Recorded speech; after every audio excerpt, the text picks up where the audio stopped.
Convidado para estar aqui nessa campanha de família, eu e minha casa. E é sempre muito bom para mim poder falar da palavra de Deus. E também é sempre muito bom poder falar de família. E falar da palavra de Deus falando de família é melhor ainda, né? Então eu queria que você já criasse uma expectativa no seu coração daquilo que Deus vai ministrar vai continuar ministrando nessa noite, né? E que o Espírito Santo faça com que essa semente liberada ela encontre um solo fértil aí no seu coração. Porque não é só o que é liberado, mas é o solo onde essa semente chega também. É isso que vai dizer se vai frutificar ou não. Então eu espero que essa palavra ela dê muito fruto, porque ela encontre um solo fértil. Amém? Vocês estão comigo nessa noite? Tem ninguém dormindo aí não, né? Essa meia luz, poltrona confortável. Então vamos lá, meu irmão. Gente, olha para o lado aí. Olha para um lado, olha para o outro, olha para frente. Você vai ver muitas coisas. Começa a perceber as coisas que você está vendo. Começa a dar nome aí para as coisas que você está vendo. Eu estou vendo uma caixa de som. Eu estou vendo uma planta. Eu estou vendo uma lâmpada. O que você está vendo aí no seu entorno? A gente vê muitas coisas, não é mesmo? De tudo isso que a gente vê coisas criadas por Deus. E a gente vê coisas criadas por Deus que o homem transformou através do trabalho. Mas tudo que a gente vê foi criado por Deus. O homem não tem a capacidade criativa no sentido de criar elementos novos na natureza. Só quem tem essa capacidade é o próprio Deus. Tudo que nós podemos observar ou está no seu estado ainda, pelo qual foi criado por Deus, ou o homem transformou alguma matéria-prima, e a gente pode ver objetos, né, utensílios utilitários, eletrônicos. Da mesma maneira, a família também é um projeto criado por Deus. Não foi o homem que chegou em algum momento e falou assim: bom, é melhor a gente se organizar em famílias. Bom, é melhor a gente fazer o seguinte, vamos juntar aqui um homem e uma mulher, e aí a gente vai ter filhos. Não foi o homem, não foi do homem essa ideia. Essa ideia nasceu no coração do próprio Deus. Você crê nisso? Eu acredito que se você está aqui nessa noite é porque você crê nisso. Essa ideia é uma ideia que nasceu no coração do próprio Deus. E deixa eu te falar, Deus não cria nada para dar errado. De repente você pode ter enfrentado tantas lutas com a sua família, que você pode ter chegado de repente a uma conclusão e ter falado para você mesmo assim, não era para dar certo. Você pode ter chegado a uma conclusão dizendo assim, eu tentei de tudo, não deu certo, então eu vou seguir. Mas o Espírito Santo coloca no meu coração para dizer para você, nessa noite, que Deus não cria nada para dar errado. Tudo que Deus cria é para dar certo. E Ele nos dá tudo o que nós precisamos para que dê certo, amém? Tudo o que Deus cria é para dar certo. Quando não dá certo, as pessoas têm a tendência de colocar a culpa no outro. É sempre assim, porque foi assim lá no início. Quando deu errado lá no jardim e Deus chegou para Adão, Adão tentou jogar a culpa em cima de Eva. E quando Deus chegou para Eva, Eva tentou jogar a culpa na serpente. A grande verdade é que todos ali tinham a sua parcela de culpa. Porque Deus havia dado uma instrução, repita comigo, instrução. Deus havia dado uma instrução. E era só seguir a instrução que estaria tudo bem. Era só seguir a instrução, irmãos. Quando a gente fala de instrução, a gente lembra de um caderninho que vem junto com os equipamentos, né, chamado Manual de Instruções. Quantos já pararam para ler manual de instrução aí de alguma coisa? Poucos, né? Quase ninguém. Por quê? Porque os equipamentos hoje em dia são muito intuitivos, né? Eu acho que a indústria seguiu por esse caminho da intuição, até por entender que as pessoas não leem manual. Eles falaram, olha, a gente tem que começar a criar coisas que as pessoas consigam operar sem ler o manual. Porque ninguém está lendo o manual e aí o pessoal está chegando aqui levando o equipamento na garantia e o defeito foi por mau uso.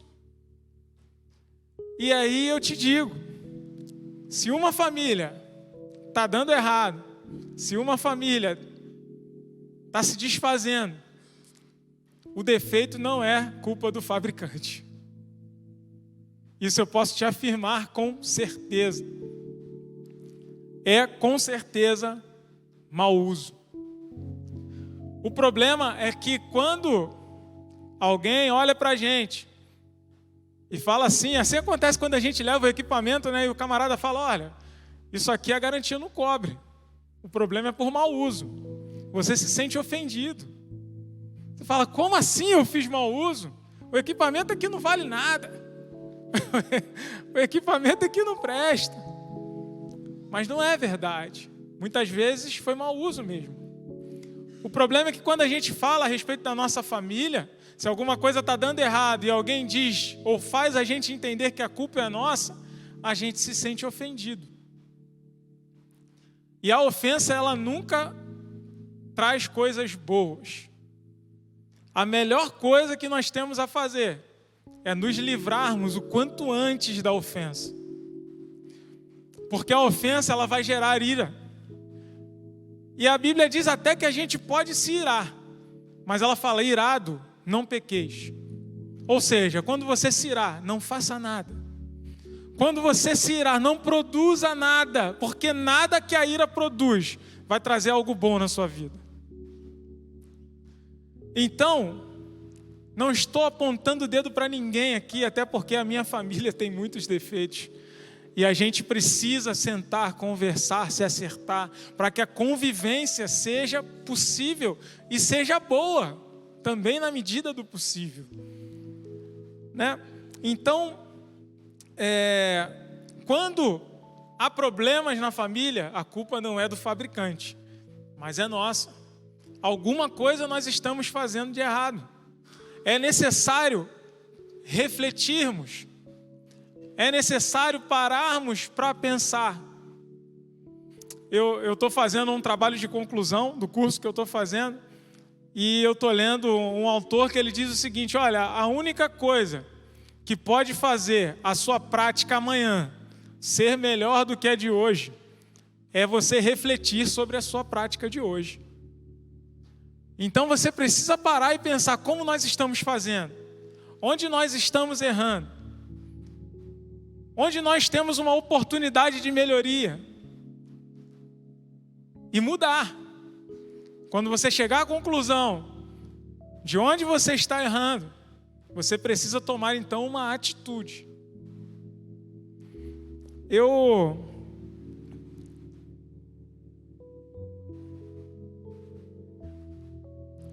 trouxe esse exemplo do manual de instruções, por quê? Porque o nosso Deus, Ele não é um Deus que criou o homem e deixou o homem no planeta Terra ao léu, e deixou o homem às cegas, às escuras, não, mas Ele deixou-nos uma palavra, Ele deixou-nos um livro, Ele nos deixou um manual de instruções. Você pode dar glória a Deus aí por isso? Nós não somos um projeto que não temos um manual de instruções, nós temos. O grande problema é que na maioria das vezes nós não damos ao manual de instruções a devida importância que ele tem. Muitas vezes nós não damos ao manual de instruções a devida atenção que ele deve ter. Repita comigo essa frase, a Bíblia é o manual de instruções para a minha vida e para a minha família. Amém. Você acredita nisso que você acabou de declarar? Glória a Deus.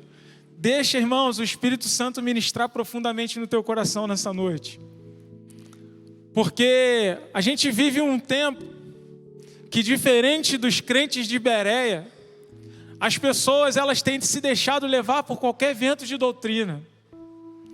As pessoas têm se deixado levar por qualquer senso comum. O que todo mundo repete, ela passa a repetir também, sem pensar criticamente, sem buscar o fundamento.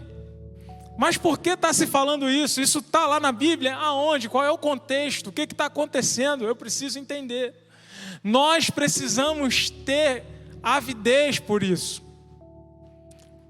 Eu lá nesse mesmo curso que eu estou fazendo, o professor falou, olha, a ciência e a religião, elas nunca se bicaram, por quê? Porque a dúvida, o questionamento é o combustível que move a ciência. E a dúvida e o questionamento é o que não pode acontecer na religião por causa dos dogmas religiosos. Eu falei, professor, eu discordo disso. Pode até ser que a religião se configure hoje sim, mas está sendo levantada uma geração.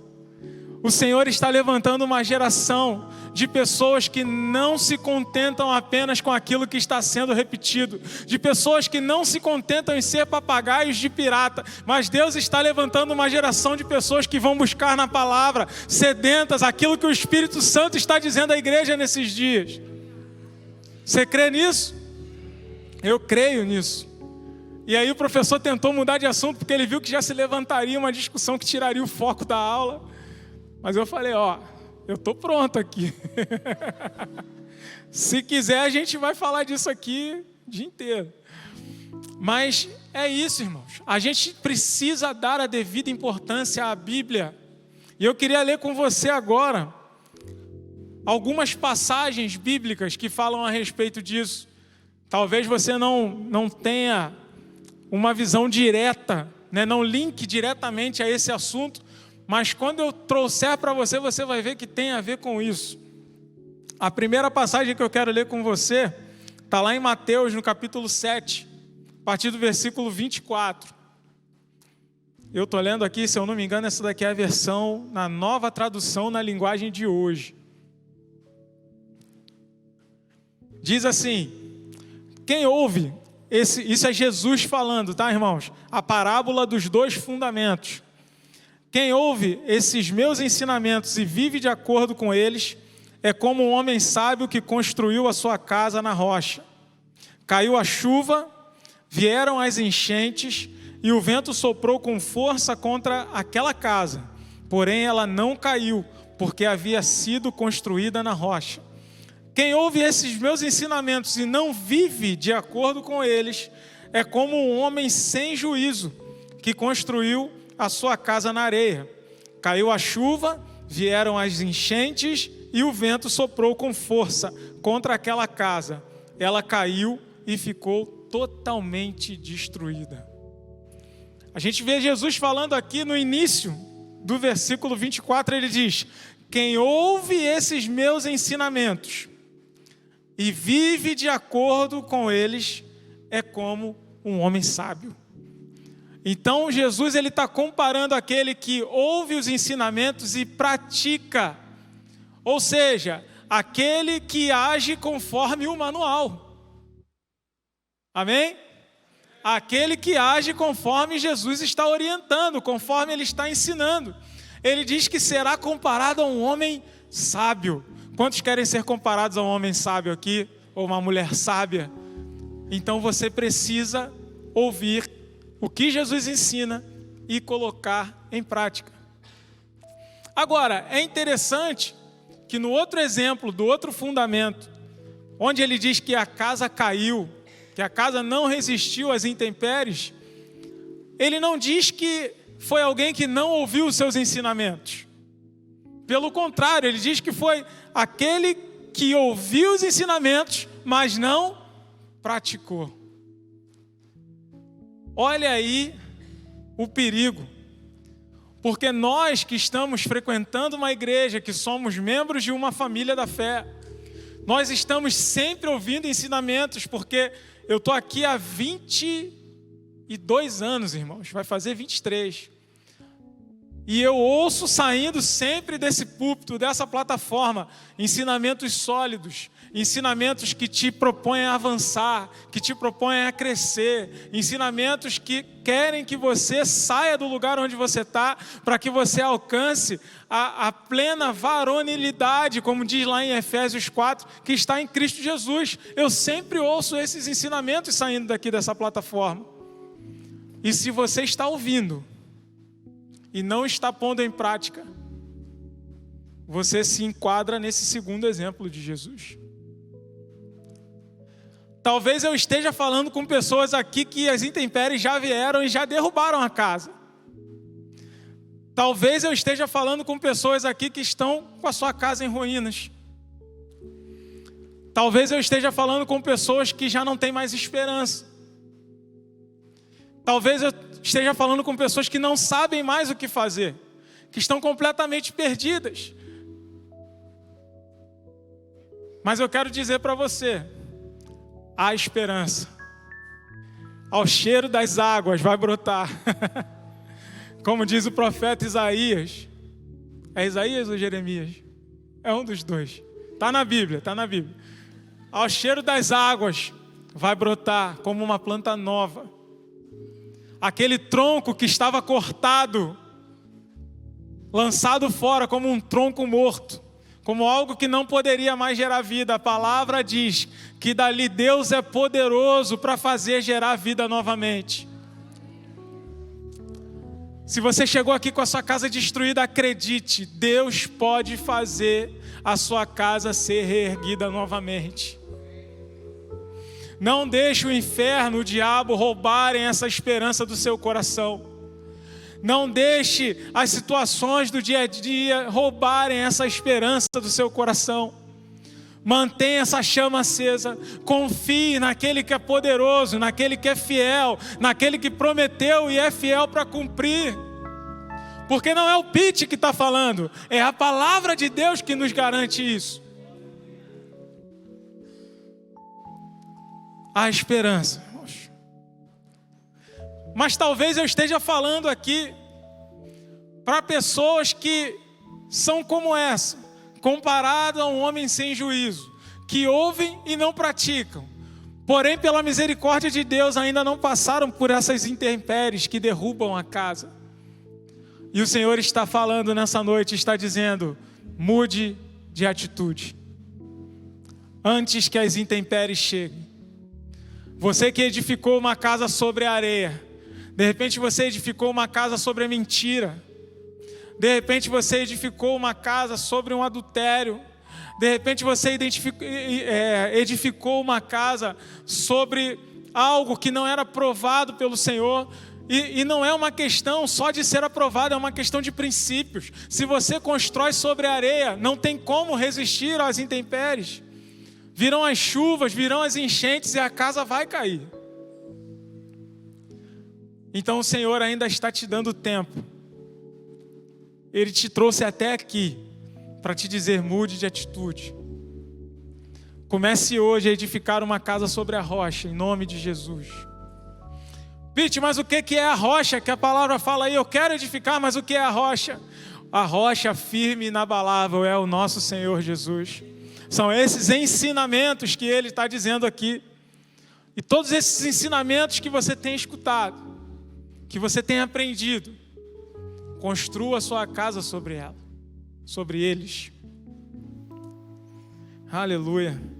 Essa passagem é uma passagem muito poderosa, né, gente? Eu, quando olho para isso, eu entendo que Jesus quer que a gente traga para a nossa família os valores que são ensinados na palavra de Deus. Valores, essa palavra é muito comum você ouvir de empresas, né, pastor? A empresa tem lá sua missão, visão e valores, né? A missão é como o trajeto, né, que você vai percorrer, aonde você quer chegar. Mas os valores são as margens, o que vai margear, né? O que você não vai negociar nessa trajetória. Será que a verdade é algo negociável? Não, porque a palavra me diz que não. O apóstolo João, lá na sua terceira epístola, diz, se eu não me engano é versículo 4, né, que não há alegria maior do que ouvir que os meus filhos vivem na verdade. Jesus é a verdade, irmãos.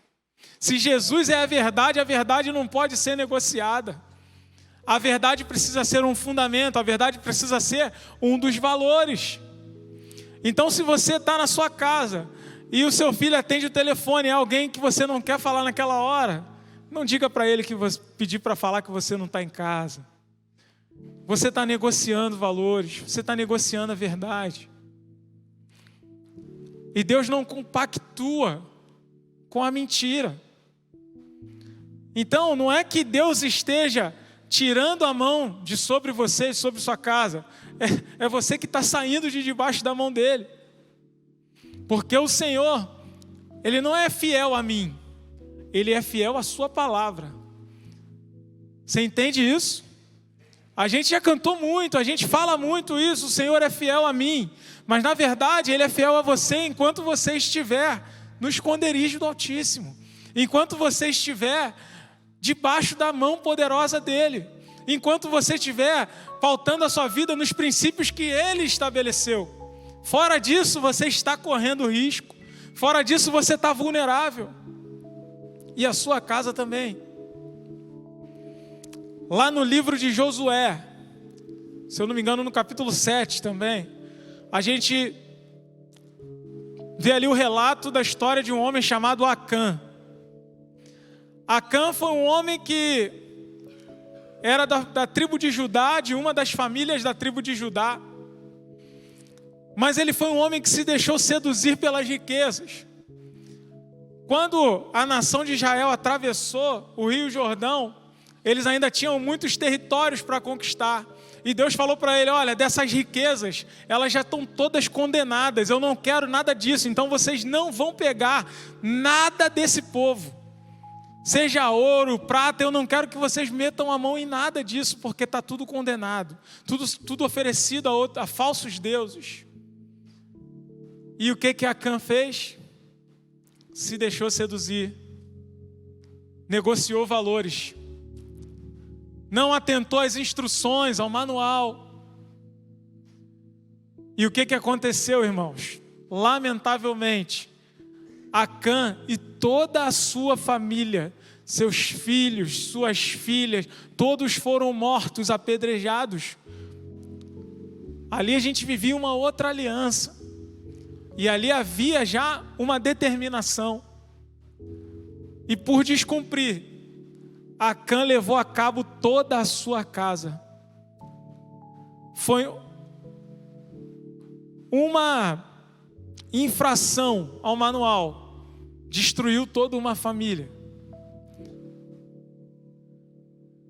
Então a gente precisa estar atento às instruções. Quem está comigo ainda aí? Amém. Estou sendo claro, irmãos? Amém. Agora eu quero ler com você Deuteronômio 29, 29.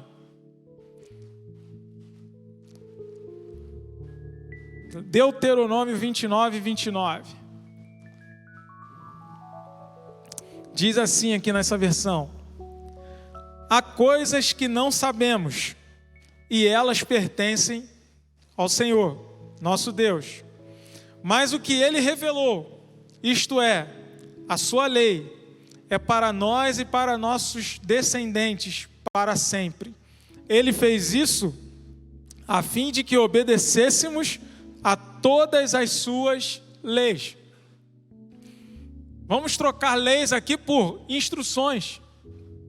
Porque a antiga aliança tinha uma lei que era uma relação de Deus com uma nação. Quem está na avança aí sabe disso, né, pastor? Então a gente não tem como trazer toda aquela lei que Deus entregou para ser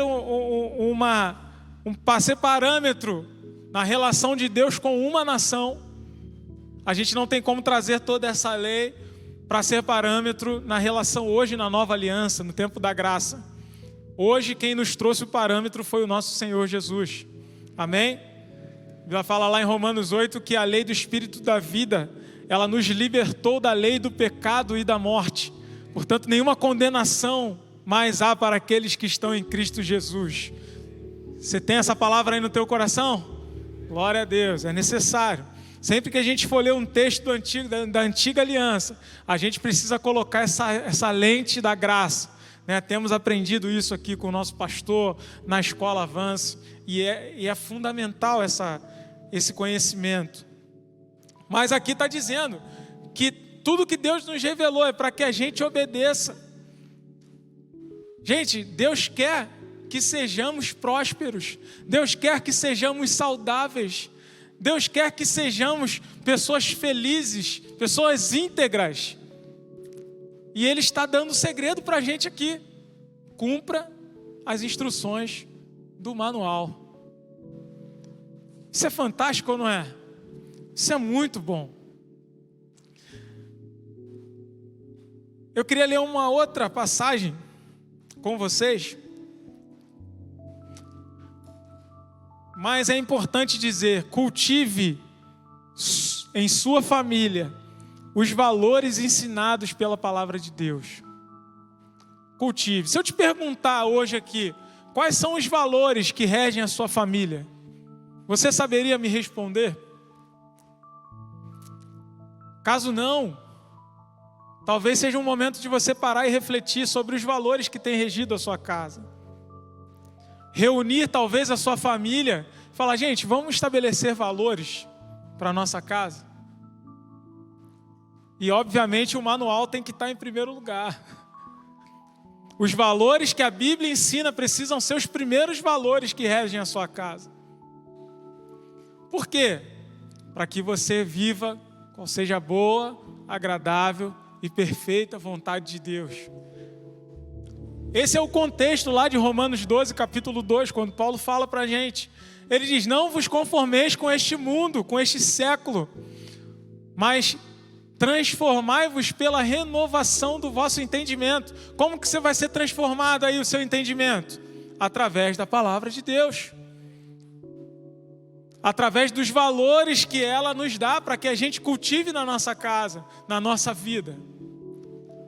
E aí quando a gente começa a cultivar esses valores, a transformar o nosso entendimento, aí o nosso entendimento transformado, a nossa prática também é transformada, e a gente começa a experimentar a boa, agradável e perfeita vontade de Deus na nossa vida. Amém? Vamos ler agora Deuteronômios, capítulo 6, versículo 6 também. Deuteronômios, capítulo 6, versículo 6. Diz assim: guardem sempre no coração as leis que eu lhes estou dando hoje, e não deixem de ensiná-las aos seus filhos. Repitam essas leis em casa e fora de casa, quando se deitarem e quando se levantarem. Amarrem essas leis nos braços e na testa, para não as esquecerem, e as escrevam nos batentes das portas das suas casas e nos seus portões. Aqui, o texto é bem claro, ao dizer, olha, você precisa guardar isso. Toda essa instrução não adianta ela ficar em um livro. Toda essa instrução, não adianta você pegar a Bíblia, abrir no Salmo 91, colocar em cima da estante da sua casa, se o Salmo 91 não é uma realidade na sua vida. Porque o Salmo 91 começa dizendo, aquele que habita no esconderijo do Altíssimo. Então, essa palavra é uma palavra direcionada. Você tem habitado no esconderijo do Altíssimo? Então, essa palavra é para você. E não precisa nem ela ficar aberta lá em cima da sua estante. Porque ela já é uma realidade na sua vida. O anjo do Senhor já acampa ao seu entorno. Aleluia! Você já está guardado ali debaixo das asas de Deus. 1000 cairão ao seu lado, 10.000 à sua direita, mas você não vai ser atingido. Por quê? Porque você já está no esconderijo do Altíssimo. E vamos trazer para a graça, quem está no esconderijo do Altíssimo? Aquele que está em Cristo Jesus. Nova criatura é. As coisas antigas já passaram, eis que tudo se fez novo. É essa pessoa que está no esconderijo do Altíssimo. aquele que está guardado em Cristo, aquele que conhece, que ouve e que pratica os ensinamentos de Jesus. Glória a Deus. Aleluia. Nessa passagem de Deuteronômio 6, me chama a atenção o versículo 8 que diz: amarrem essas leis nos braços e na testa, para não as esquecerem. Os judeus, eles cumprem até hoje isso, né? Colocando nas portas, nos umbrais, eles colocam lá um vidrinho com um papel escrito lá. Mas eu entendo que braço e testa aqui tem um sentido diferente. Eu queria ler mais uma passagem com você, a gente já está caminhando para o final. Lá em Apocalipse, no capítulo 13, versículo 16 e 17.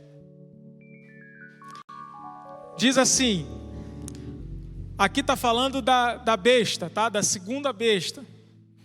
Ele obrigou todas as pessoas, importantes e humildes, ricas e pobres, escravas e livres, a terem um sinal na mão direita ou na testa. Você vê alguma ligação? Você vê alguma ligação com o outro texto? No braço e na testa. E aqui, na mão direita e na testa.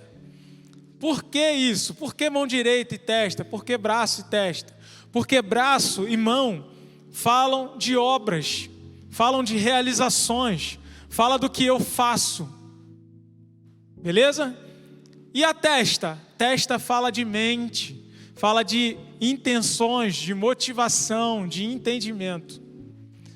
Então, o que está acontecendo aqui em Apocalipse? Deus já tinha falado lá atrás em Deuteronômios, para que o que estivesse no braço, ou seja, a prática, a atitude, o comportamento, as obras que fossem de acordo com os ensinamentos do manual de instrução, para que na testa, para que a minha forma de pensar, para que as minhas motivações e as minhas intenções estivessem de acordo com o manual de instruções. E o que a besta quer fazer no Apocalipse? Trocar isso. Ela quer tirar os ensinamentos de Deus e colocar os ensinamentos e motivação do homem. Por que do homem, Pete? Porque se você seguir aqui para o versículo 18, vai dizer que é preciso ter inteligência, porque o número da besta é um número de homem, e o seu número é 666. Então, o diabo, ele não tem culpa de tudo, porque qualquer intenção do homem que esteja desconectada do céu, ela já é uma intenção caída. Ela já é uma intenção do mal. Ela já não tem a ver com Deus. Porque só a vida, quando há conexão com o Pai, quando há conexão com Deus, e uma das formas de termos essa conexão é estarmos linkados com Deus através do cumprimento dos ensinamentos dele, através da palavra dele. Então nós olhamos aqui para o Apocalipse e vemos que nos últimos tempos a estratégia do inferno vai ser tirar da sua maneira comportamental tudo que é instrução bíblica, tudo que é instrução divina, e colocar o quê? Os interesses do homem. E também a outra estratégia dele, tirar da sua mente. Na verdade, a primeira estratégia é tirar da mente, né? Porque o que determina o que eu vou fazer é o que eu estou pensando. A palavra também diz isso lá em Provérbios, né? Então ele troca o que você pensa e ao mesmo tempo ele já está trocando o que você faz. Ele troca as suas intenções. Vai linkando, irmão. Vai acompanhando comigo. Não existiu outro tempo onde se ouviu falar mais de divórcios. Conforme nós vamos caminhando para os últimos dias, cada vez mais nós temos visto sendo trocado na mente das pessoas, inclusive no nosso meio da igreja, da família da fé. E as pessoas têm dito, não há problema. Não há problema nisso. Por quê? Porque algo está sendo mudado na mente. A palavra de Deus está dando lugar à palavra de homens. E nós, como uma igreja que espera a volta do Senhor Jesus, como uma igreja que entende quem é em Cristo Jesus, como uma igreja que entende que o Pai tem um projeto, tem um propósito e já está revelado na sua palavra para nós. No último capítulo da Bíblia, João vê uma noiva linda, adornada, uma cidade, e essa cidade é a igreja do Senhor Jesus. Essa igreja que somos nós, que estamos em construção hoje. Mas para que a gente esteja melhor amanhã do que hoje, nós precisamos analisar criticamente a nossa prática hoje, irmãos. Lembra que eu falei lá no início? Se quisermos avançar, se quisermos crescer, nós precisamos parar e refletir tendo como parâmetro o manual de instruções, a Bíblia Sagrada, a Palavra de Deus. Se você quer que a sua família dê certo, primeiro você precisa dar certo.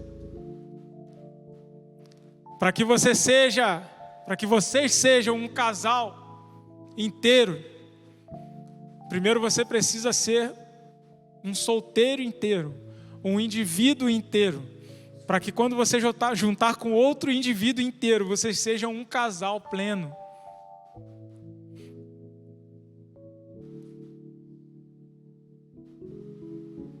Que haja espaço no seu coração para arrependimento nessa noite. Que haja espaço no seu coração para liberar perdão nessa noite. E para pedir perdão, se for o caso também. Que haja espaço no seu e no meu coração para olharmos para a palavra de Deus e entendermos que o projeto da família foi um projeto criado por Deus. E todo projeto criado por Deus é um projeto criado para dar certo. E só não está dando certo porque eu não estou cumprindo aquilo que vem no manual. E essa é a noite em que nós vamos nos arrepender e passarmos a olhar para o manual. E passarmos a entender que Jesus é o fundamento, a rocha firme, inabalável, e que uma família, ela só não vai se desfazer, ela só não vai à ruína se estiver firmada nessa rocha. O Senhor tem falado muito comigo a respeito do serviço, e a igreja, glória a Deus, a igreja tem abraçado uma visão de alcançar a comunidade do entorno através do serviço. Isso é maravilhoso, mas para isso nós precisamos de uma igreja forte.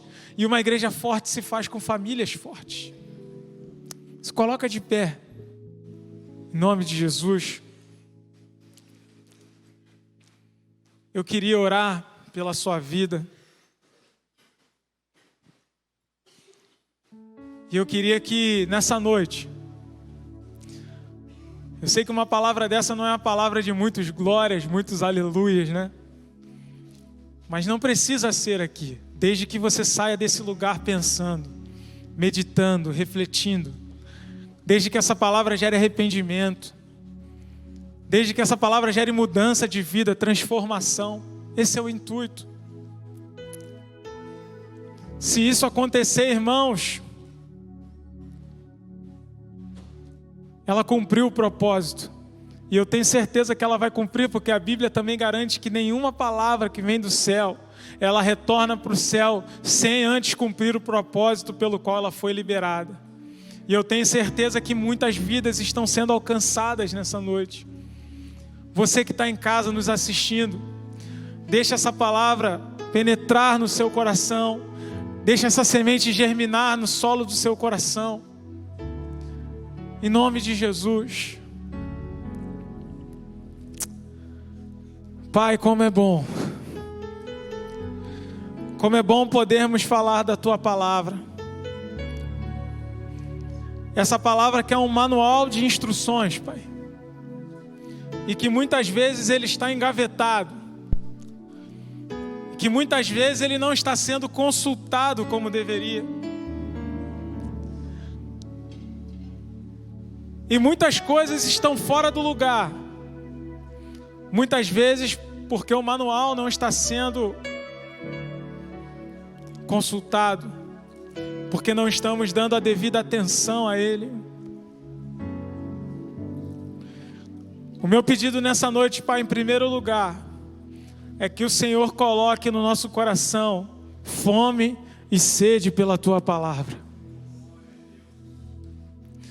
Senhor, que a gente seja como crente de Bereia, que amavam tanto as Escrituras, que quando Paulo chegou para falar para eles, eles falaram: tudo bem, mas espera um pouco, porque nós vamos consultar as Escrituras. Pai, em nome de Jesus, essa palavra que é uma fonte inesgotável, que gera vida, essa palavra que é como uma fonte que jorra água, que limpa, que sacia a sede. Em nome de Jesus, que o nosso coração seja sedento e faminto por essa palavra, Pai. Que assim como Jesus, que Ele diga: olha, nem só de pão viverá o homem, mas de toda a palavra que procede da boca de Deus. Que essa palavra, Senhor, elas venham também a alimentar o nosso espírito. E que nós não tenhamos, Senhor, nenhum cenário de desnutrição espiritual, mas que o Senhor esteja, Pai, colocando isso em nosso coração. Em nome de Jesus, fome e sede pela Tua palavra. Eu declaro sobre a vida dos meus irmãos que aqui estão, fome e sede pela palavra do Senhor. Eu declaro na vida dos meus irmãos que estão nos assistindo pela internet, fome e sede pela palavra do Senhor. E que essa palavra comece a gerar em nós arrependimento, Pai. Que essa palavra comece a gerar em nós, Senhor, uma robustez espiritual. Que essa palavra comece a nos fortalecer. Pai, a ponto, Senhor, de nós estarmos como aqueles irmãos que foram perseguidos, aqueles irmãos da igreja primitiva, que apesar de toda dificuldade, de toda provação, de toda perseguição, se mantiveram fiéis, alegres, felizes, cantando, louvando ao Senhor em meio à provação, Pai. Em nome de Jesus, eu coloco também diante do Senhor cada família aqui representada, Pai.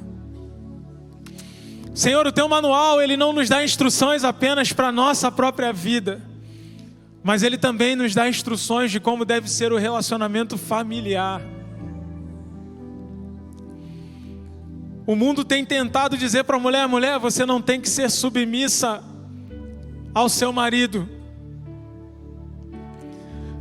O mundo fala isso porque o mundo não conhece o que vem antes, que diz: marido, ame a sua esposa assim como Cristo morreu pela igreja.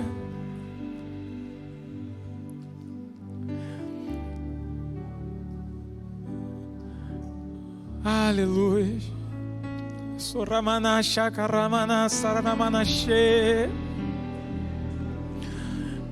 Eu declaro, Senhor, que para cada irmão que está me ouvindo nessa noite, a estratégia do inferno de trocar as instruções de Deus pelas instruções vaidosas dos homens não vão alcançar nenhum dos meus irmãos, porque a estratégia do inimigo já foi vista, nós já descobrimos, nós estamos vendo e nós lançamos por terra agora em nome de Jesus.